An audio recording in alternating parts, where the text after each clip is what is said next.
Doctor Madhav Patwardhan उर्फ माधव ज्युलियर यांचा जन्म 21 जानेवारी 1894 या दिवशी गुजरातमधील बडोदा येथे झाला. काव्यरचनेसाठी माधव पटवर्धन यांनी माधव ज्युलियन हे टोपण नाव धारण केले होते.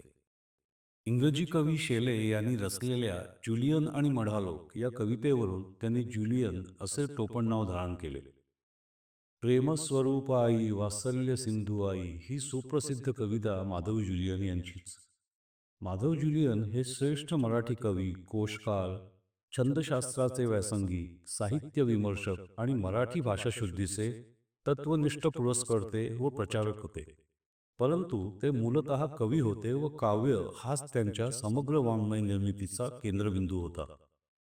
माधव ज्युलियन हे रविकिरण मंडळाचे संस्थापक आणि सर्वात यशस्वी सदस्य होते. मुंबई विद्यापीठाच्या मराठी साहित्यातील देशभरातील पहिल्या डिलीट या पदवीचे ते मानकरी आहेत.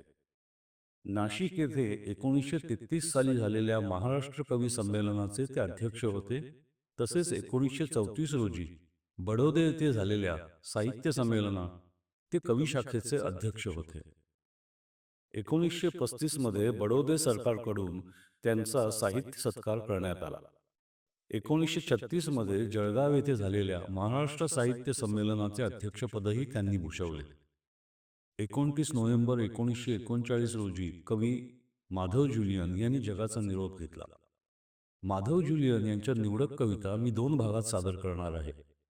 आजच्या पहिल्या भागात त्यांच्या काही कविता आपल्यापुढे सादर करत आहे. कवितेचं नाव आहे बैलगाडा. झुंपलेले बैलगाडी ओढती ओढाळही, जू चुकेना माखतेही मान रक्ते प्रत्यही. मर्त्यतेवी माणसांनी विश्व चाकोऱ्यातुनी, जीवनाच्या गाडियाचा भार न्यावा साहुनी.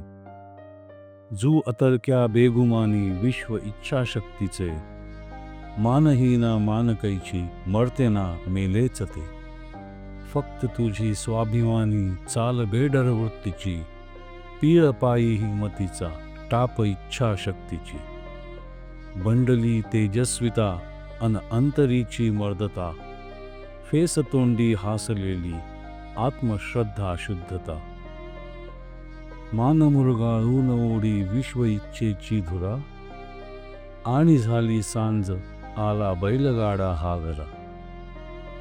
टपटपापण रक्त गळले विश्व चाकोऱ्यांवरी, थेंब त्याचे वाळलेले धीर देती अंतरी. थेंब त्याचे वाळलेले धीर देती अंतरी. कवितेचं नाव आहे कोठे. रुक्याची सोयरी सारी, फुकाचा सोयरा कोठे. दुकाळी सोय जो पाही, जिव्हाळा तो खरा कोठे. सरांनी श्रावण व्यापी, भरुनी वाहती वाया. टिके जो अन वैशाखी, इमानी तो झरा कोठे. विदेशी रंग बेरंगी, फुलांचे ताटवे जंगी. अंगणी बाण साधा तो, स्वदेशी मोगरा कोठे. असे ना कांती सोन्याची, असे ना कांती सोन्याची.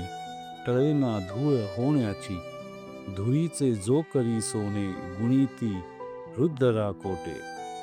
घडीची सुप्रसिद्धी ही, कुणाही छापखाना दे. तपाच्या राशीला भाळे, प्रथाती अप्सरा कोठे. गरिबी मोकळीकीची, रुचेना चैन बाजाला. विचारी बोलका राघू, रुपेरी पिंजरा कोठे.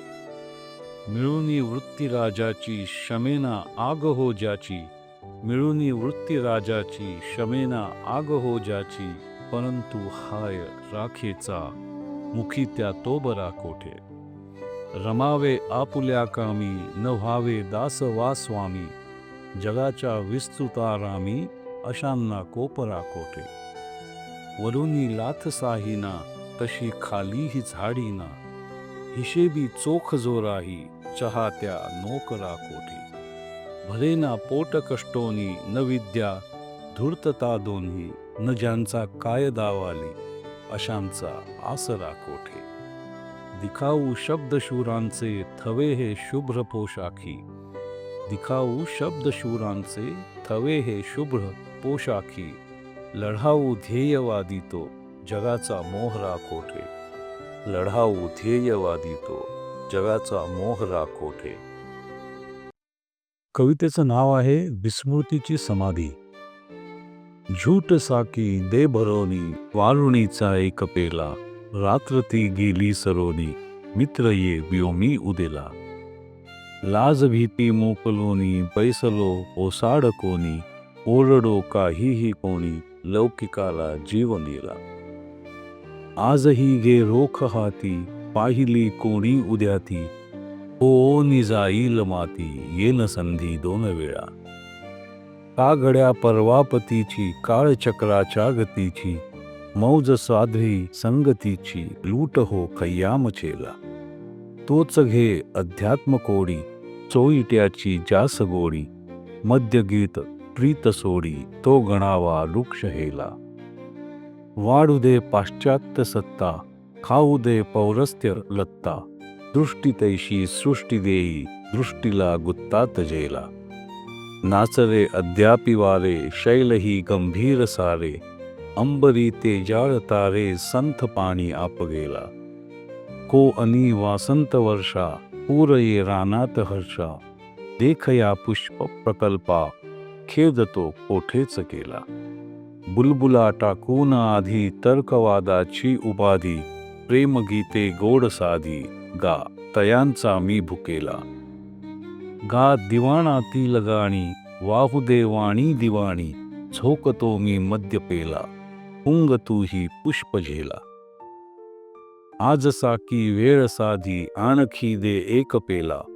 आज साकी वेळ साधी आणखी दे एक पेला. विस्मृतीची ही समाधी दादना दे काळ खेळा. दादना दे काळ खेळा.